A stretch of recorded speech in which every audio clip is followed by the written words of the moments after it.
অনেকে মনে করে ক্যাঙ্গারুর বাচ্চা ক্যাঙ্গারুর খোদল থেকেই হয়, কিন্তু আসল ব্যাপারটা তেমনটা নয়। ক্যাঙ্গারু যখন জন্মায় তখন তার বেবি প্রি ম্যাচিওর থাকে। ক্যাঙ্গারু প্রেগনেন্ট হওয়ার 30 থেকে 40 দিন পরে বার্থ ক্যানাল দিয়ে একটা বেবি ক্যাঙ্গারু জন্মগ্রহণ করে। তবে এই সময় ক্যাঙ্গারুর বাচ্চা খুবই ছোট্ট থাকে, তাও মাত্র 4 গ্রামের। 4 গ্রাম মানে বুঝতে পারছেন, রাজমার দানার থেকে একটু বড়। এদের শরীর পুরোপুরি ডেভেলপ হওয়ার আগেই এদেরকে এদের মায়ের রিপ্রোডাক্টিভ ট্র্যাক থেকে পাউচের মধ্যে আসতে হয়। এই দূরত্বটা মাত্র 50 ইঞ্চির, কিন্তু ক্যাঙ্গারুটাকে এই দূরত্বটা মাত্র 5 মিনিটের মধ্যে কমপ্লিট করতে হয়। তা না হলে ক্যাঙ্গারুর বাচ্চাটা সার্ভাইভ করতে পারবে না।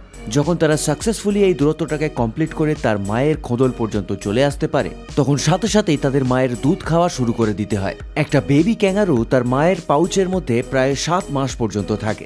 আর যখন তার মা বুঝতে পারে যে তার বাচ্চা সম্পূর্ণভাবে ডেভেলপ হয়ে গেছে, তারপরেই বেবি ক্যাঙ্গারুটাকে সে বাইরে বের করে দেয়। এর কারণ হলো তাকে তার পরের বাচ্চার জন্য খোদলটাকে ফাঁকা করতে হবে। একটা ফিমেল ক্যাঙ্গারুর দুটো ইউটেরাস থাকে।